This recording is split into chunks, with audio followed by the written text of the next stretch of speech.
Mustafa, bless you, brother. Welcome to the Jake Feinberg Show. Thank you. It's a pleasure to be here. Can you talk about how frustrating it is to be operating in this spiritual materialism of this culture when you are playing music, when you left this planet a long time ago? How have you truly, is music your salvation? Is being able to express yourself through your apparatus your salvation?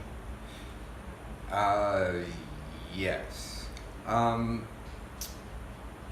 I look at it this way, something my Sufi teacher told me. He said, you're on a spiritual path. Everybody wants to, how do you improve the world? How do you change it? And he said, you do it one person at a time. Right. And I think music is about activating hearts.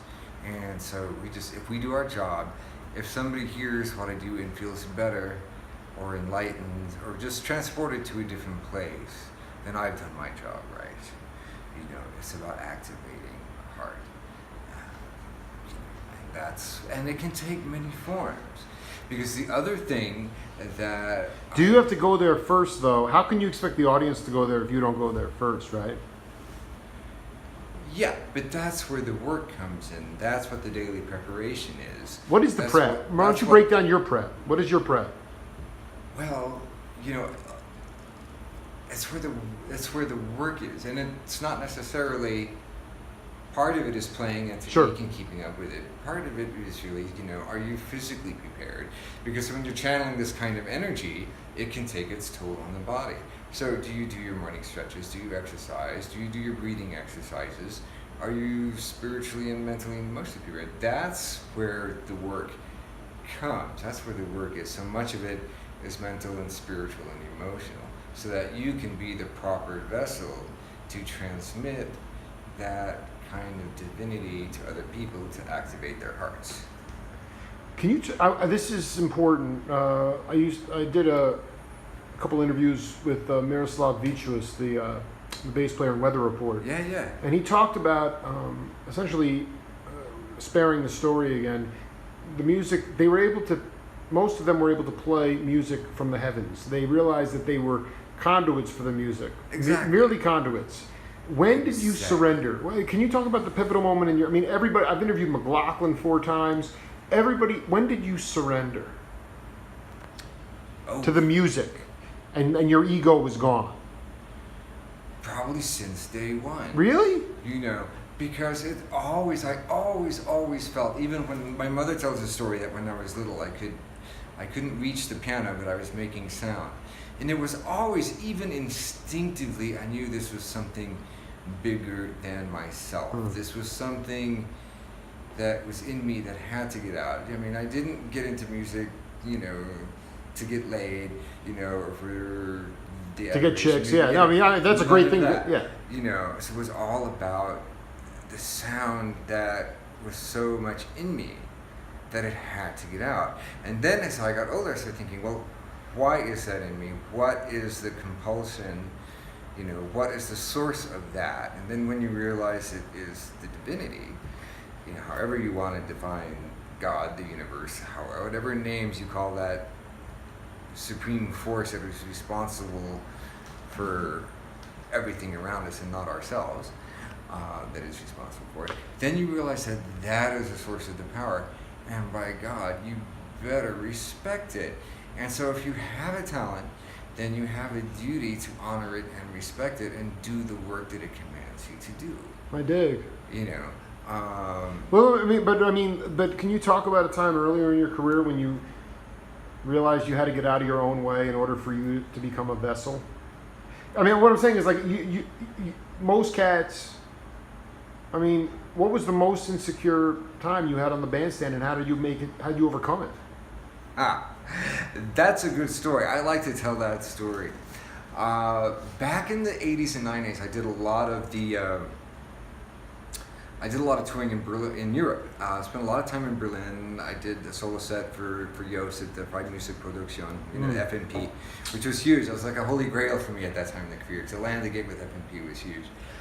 So I was doing all this. At that time, I was doing a lot of acoustic solo free improvisation. I was marrying very avant-garde free improvisation, classical techniques with pre-Paco. This is important to understand, pre-Paco de Lucia flamenco. Interesting. Because we can talk about Paco and how. Let me finish, because this is part of the story, right? We can talk about Paco and how, in some ways, he weakened flamenco, but that's a whole other trajectory. Suffice to say that my inspiration was going back to the account of Melchor de Marchena, people of that sort.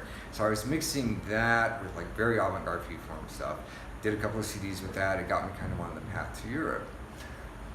So I was doing a solo concert at the Hochschule für Musik in Cologne. There's all these music students there, right? And so I go out there and I start doing what I do. And people started leaving, right away.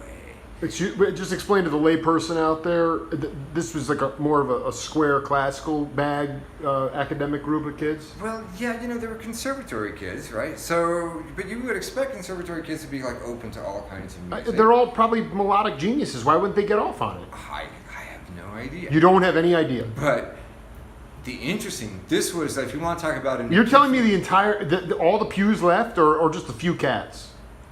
About 30% of the minute you started playing? Well, about 5 minutes. Okay, continue. So, of course, that left me a little rattled because people were walking up and leaving. So, the nice thing about the beauty of improvised music is you do kind of shape it. So I thought, I'm going to get out of this structure that I've started and sort of weed my way into. I'm going to get out of this as delicately and as quickly as I feasibly can and still honor the structure. So I did. I took my intermission early. I go back and I smoke 3 cigarettes in a row. And then all of a sudden, Jake, the divinity comes down and says, you know what? Don't worry. Because those who left couldn't receive what you were offering. When you go back out there, those who are staying are ready to receive. Back out there, and everybody stayed, and I did one of the best pieces of music in my life for the second half. So that was one of those epiphany movies. Talk about transmission and getting that sort of divine feedback. And that was when I realized just to be clear, you were feeling rejected by the people that left, and you were smoking cigarettes, and the divine came. I was totally panicked. I was like, what? I don't know if we can cuss on this. That's but fine. I said, what the fuck happened? What am I going to do? Right. My nerves were rattled. And then it just came down. The light came down and said, it's okay. Because then you go back out there, they're ready to take it. So offer them that gift. Keep offering the gift. Those who will take it and receive it well. Being that I've just seen you play, your sequencing of ideas, there's no repetition.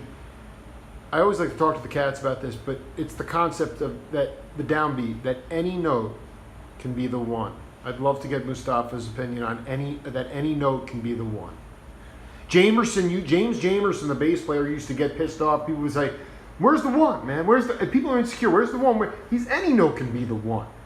I want you to talk about that concept as it relates to your own playing. I mean, whether in a band or... Well, any note can be the one. You know, it's just something like when I start working with people who aren't used to playing out of time, then you have to break it down. You have to explain to them, okay, there's a difference between pulse and groove and meter. You know, they're all three independent factors, you know. And I love pulse and I love groove. You don't necessarily have to put that in a metric confinement, you know. So I mean, some of the most swinging hard stuff I've heard has been with Cecil Taylor or with Peter Grossman, for instance. Peter Grossman, saxophone player, you probably know of him. He had this killer band in the 90s called the Die Like a Dog Quartet with William Parker and Toshinori Kondo on trumpet and Hamid Drake. And Hamid and William are abandoned to themselves. They swing so hard. It's like all out of 4/4 swing, but they fucking rock it, you know. And the fun thing that also, what's interesting to do if you have the right player who's versed in the language, for instance, Jefferson and I, who's the drummer in Pray for Brain, because we're both fairly steeped and fairly familiar with Indian music. Now, Indian music, they do these incredibly long, complex rhythmic cycles that all have to resolve on what they call the sum, or the one. Right. But we've developed that vocabulary where we can start that and we can resolve those figures. We can improvise those structures, and it doesn't, because we know where the one is going to be. What's the name of the band you're in with Jefferson? Called Pray for Brain. Pray for Brain. Yeah. So, did you ding ding ding ding ding ding ding all that rhythm? Did you wind up like doing dishes and vocally learning that rhythm first before you applied it to the oud? I don't remember. It's been so long ago since I studied. But did you do other exercises aside from just muscle training? Yeah. Because you have to just understand how that rhythm works, you know. So, but yeah, we were able to improvise them. It's what they call a T-high, which is a sequence of three. Like 1, 2, 3, 4. Right? So you know, like in the classical Indian music situation, you know like where to start that figure back X many counts. Right. But Jefferson and I have worked this out kind of just instinctively and telepathically, where we can start those figures and we know where that's going to resolve to, and he picks up on it sort of right away. So we can do T-highs outside of a metric confinement because we know how that's going to work. What area at this point in your trajectory are you trying to grow in the most? You know, I just want to keep doing what I do. But no creative person like yourself, you know, you don't stay sedentary. Oh no! Where's the new? Where you're an omnivore with music. Where's the new territory for you? Where do you want to go? It's been an interesting period in my life because I've been looking both backward and also very, very forward. But Duke Ellington said, 1 foot in the future, 1 foot in the blues. You dig? Yeah.